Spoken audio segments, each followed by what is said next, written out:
It's Friday. Does anybody care where their bass player is?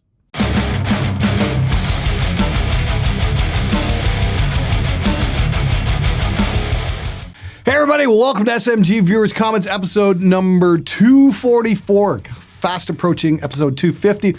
This is the show that is made by you guys. I try and answer your comments and questions to the best of my ability. So if you want to know something about recording, leave me a question here, or better yet, get on my Discord and ask me there. It's a wonderful community for helping each other out and make better records. Anyway, let's cut the crap and get right to it.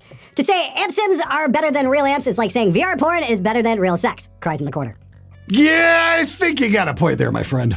Hey Glenn, this is something I've wondered for many years, probably not that much, but I've still wondered about it. Do musicians record the whole track in one single take, or do they do it part by part? The amazing musicians can do it in one full take. The rest of us mere mortals have to do it part by part. And then there's some people who think you make better music by punching in every single bar or every single note or just align everything and, make it as perfect as possible, because perfect makes better records. It sure does, doesn't it? Seriously though, I've only seen it happen once or twice. I saw it happen on a drum take I saw it happen twice on drum takes where the drummer managed to nail the entire song all the way through. We even did a video on that a couple years ago. It was with the band Vias, and the guy did like a 10-minute piece or a 7-minute piece. One take all the way through, didn't have to fuck with it. And some of the comments were, well, yeah, it was a simple song. Well, duh. Maybe you should play something a little more simple and get those inspired performances. You ever think of that? Top-down mastering. Thanks for answering my question, Glenn. While I have you on the phone, is there any go-to must-have plugins you use in the mix bus? I use the Waves SSL compressor and the L2 maximizer and EQ thus far, and I'm always looking to make my metal better. Thanks again, Glenn. Dude, the Waves SSL bus compressor is great. I use the L3 Ultra Maximizer. I'm not going for maximum volume. I'm going for about -12 LUFS because I'm mastering for YouTube and not CDs, and I love leaving the dynamics in, and I think that's fucking great. I'm glad music's kind of going in that direction with having more dynamics, because we need quiet parts. And we need loud parts too! But if it's all loud all the time, it gets really annoying! Hopefully that clears things up. Seriously though, as for alternative plugins, the UAD SSL compressor is fucking great. And there's a great free one out there. It's called LoudMax 64 by Thomas Mund. It's a free VST limiter, much in the style of an L2 or an L3, and it's absolutely great. You can pick it up for the great big price of absolutely nothing. Run, don't walk, go pick it up. It's great. I use it all the time. As a baldy, your hair offends me. Oh, I'm sorry, you were saying something? Am I starting to notice a more gentle and modest Glenn? Man, I get the whole woke thing, and I also realize you're trying to be more transparent, RE sponsorships, etc. But dial it back a little, will ya? I like your balls-to-the-wall reviews. Don't be going too soft on us now, brother. More angst, less sucking ass, more fuck you, please. Rock on, you fucking asshole, yeah. Actually, I think the change in diet has really calmed me down quite a bit. But don't get me wrong, shit gear still really pisses me the fuck off. Stupid comments really piss me off. And yes, I'm working on a new episode of Stupid Musician Takes. It's seriously fucking overdue, and if I ever get through all these gear reviews, I'm actually going to get to Stupid Musician Takes because I'm so fucking overdue with it. But no, if I lost my temper, no, not completed. But because of the diet change, because my system's not so fucking irritated all the time, it does take a whole lot more to set me off. But don't worry, I've got no problem calling out shit gear. That's still the core of the show, but a lot of the manufacturers have been listening, and I think that's a wonderful thing. Mesa did infinitely better on the Cab Clone IR, even though it didn't work so well in here. It's probably gonna work just fine in other people's studios. And Line 6 is doing a massive improvement on the pod with the Pod Go. They're using Helix tech in it. I think that's absolutely fucking wonderful. I'm so happy to hear that they're starting to take this shit seriously and are gonna put out better entry-level products. I think that's absolutely tremendous. But no, I'm not going soft. Thanks for asking though. Hey everybody, this episode of SMG Viewers Comments is brought to you by me. My brand new lesson, Total Heavy Guitar, is finally available. And what it is a 4-hour breakdown of everything I've learned over the last 20 years about recording amps for metal. This isn't for amp sims, this is about recording the real thing. I teach you how to look at a batch of 57s and find the best one, how to find the best speaker on your 4x12, how to dial in your amp for recording as opposed to being on stage. We also take a look at everything from pick strength to swapping out amp heads to changing out preamps to see how much that changes your tone as well, if at all. Now, if you've been like me and you've struggled with getting great metal tones across your monitors, I tell you, this is going to be the best $200 you have ever spent. But Glenn, $200 for a lesson? Yeah, okay, I get it. Now compare that price to the price of a couple semesters at recording school where they won't teach you how to record metal guitar. Get Total Heavy Guitar today and start getting the tones you've only dreamed of getting. Links in the description below. Now back to the show. Hey Glenn, are you a regular dumbass viewer from Nepal and dumbass audio engineer student currently in Australia? I have some questions for you. Number one, not so analog pedals or multi-effects processors. Tube amp or profiling effect, analog or digital mixing console, Reaper or Pro Tools. What budget-friendly headphone do you recommending for mixing and some mastering? And finally, I think you knew it when I said damn dumbass myself. Thanks for your awesome videos. See you soon in other videos. Hey dude, I'll try and run down this really quick. Let me see here. Analog pedals or multi-effects processor, don't give a fuck. 2, tube amp or profiling amp, whatever works. 3, analog or digital mixing console, probably digital mixing console. I mean, like, everybody would love an SSL console, but it costs like $1,500 just to pay the electricity bill to run one of those things. So, you know, hey, whatever does the job. The digital mixing consoles we have these days are great. The built-in mixing consoles are fucking amazing. Check out what Cubase does. Like, holy shit, is it ever fucking great. Reaper or Pro Tools? Reaper's good, Pro Tools is good, Cubase is good. Harrison Mixbus, fucking outstanding, especially for just mixing. There's no easy rule. I mean, like, whatever you want to work in, man, whatever helps you get the job done faster is what's best for you. What budget-friendly headphone do you recommend for mixing and some mastering? I don't. I'm still looking for one. Yeah, I'm still trying to figure out the mixing on headphones thing. I know Warren's got a few suggestions for me. Hopefully I'll get to try a few things out when I'm out of studio next week and try doing a couple things, see where it goes. But for the meantime, I've still got to go with get some Kali LP6s or LP8s because they're going to be way better for you than headphones ever will be. I'd like to apologize. I don't have a butthurt of the week comment at the time of shooting this, but if something comes up, I'll see if we can put it in before this edit gets out the door. If you like red cameras and don't want to spend $50K, look into the Blackmagic Pocket Cinema Camera. Great picture, great features, great price. You're referencing what I said there a couple weeks ago when I said I can afford a red camera. I really just don't need one. Yes, I can afford a red camera. In fact, the second camera I bought was a GH4 because it has the feature set I need. The problem with the Blackmagic cameras I have anyway as a YouTuber is they don't have flip around screens. This is the thing you gotta keep in mind for this style of, a vlogging type show is it's not cinema. It is not narrative film. This is vlog style. And I need, number one, a flip around screen. I know I can stick a monitor onto my A7. I know I can power it, all that kind of crap. All that shit takes time. And when you're doing 3 shows a week, you are spending an awful lot of time fucking around with stuff just to get it to work.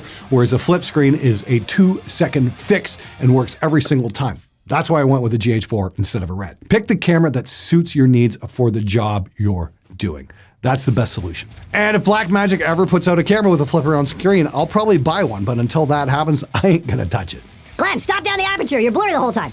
Actually, that was Trey, and that's one of the main reasons I don't shoot full frame on my show anymore is because I've had too many blown shots. When you're monitoring yourself, that camera we were using was a Canon EOS R, I believe. That's Canon's full frame mirrorless camera. It's very, very nice, but yeah, the focal plane is about that fucking big.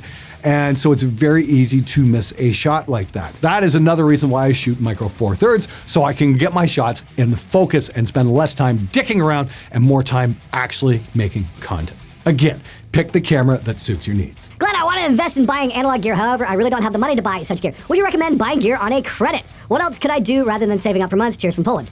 I would really recommend against buying on credit because that is just a huge trap that a lot of people fall into. And you wind up, paying people for the privilege of owing them money. It's a fucking scam. Don't fall for it. Unless they've got 0%, don't do that. Suggestions: look for used first and foremost. Look for used compressors, used distressor, used Art Pro VLA. Or go buy a new Art Pro VLA. It's an analog tube compressor and it's fucking amazing. Another one is the FMR, really nice compressor. Dirt cheap, analog, killer stuff. I've got reviews for both of them. Just look through my channel, you will find them. But I would definitely recommend going the used route, the DBX 160 XT. I've got a pair of those. I think I picked them up for $150 each. They're a wonderful compressor. Warren here turned me on to both of them. They're in my rack at Spectre. They're great on kick drums, bass guitar, a whole bunch of different shit. And yeah, they definitely don't break the bank. There's a lot of analog gear out there for dirt fucking cheap. You've just got to look for it. Ooh, so excited that 70K Tons of Metal sponsored this. Been drooling over the event for years now, and next year I'll finally be able to attend. This episode isn't sponsored by 70,000 Tons of Metal. This is just saying, hey, if you have the means, holy fuck, go. It is such a great time. Great bands, great people, great food. It's just an absolutely incredible experience. Seeing Devin Townsend play live outdoors in a windstorm and his backing tracks get knocked out and him having to do it without it was definitely a fucking treat. Seeing Devin playing without a net was definitely fucking awesome. Those guys brought their fucking A game to that show and it was just absolutely stellar. I can't say enough good things about that. Wow, so glad I got to see that. But yeah, it's just an absolutely amazing experience. If you have the means, seriously, check out 70,000 Tons of Metal. It is so much fun. And I hope to see a whole bunch of you there next year.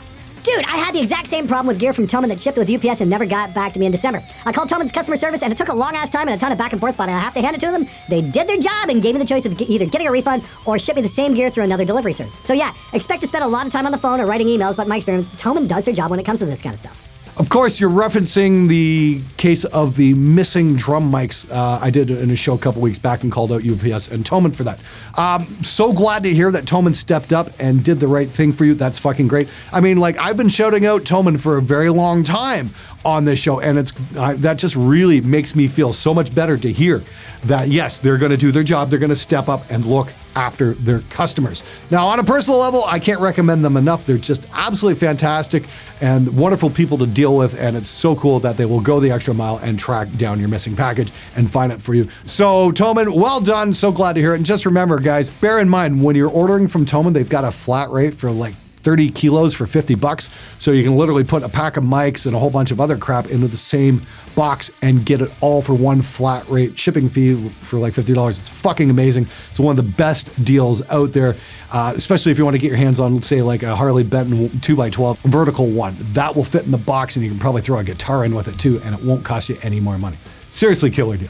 About the Toman thing. Last week I had a €600 shipment, cables, connectors, mic stands, and it came to this really flimsy, terrible box that UPS absolutely wrecked. Next time I'll seriously consider another retailer, since after that experience I don't really trust them with larger orders like that. I wouldn't be afraid of buying some small stuff, but larger shipments or expensive shit? Nope. Well, I will ask this. Was just the shipping box wrecked or was your gear wrecked? This is the thing. If it's just cables and shit, the condition that the box shows up really doesn't fucking matter now, does it? And if you're putting mic stands in there, they all have their own individual boxes. So I don't know, maybe don't complain about that shit that isn't important. Just a thought. The guy that got stiffed with Toman should just file a complaint with his credit card company. That'll get someone's attention. Yes, that is definitely an option if you feel like you've been hosed, is you can contest the charges with the credit card company. That is definitely an option as a consumer. If you paid for something and it doesn't show up, you can definitely contest that. There's no problem doing that whatsoever. And your credit card company more than likely will go to bat for you.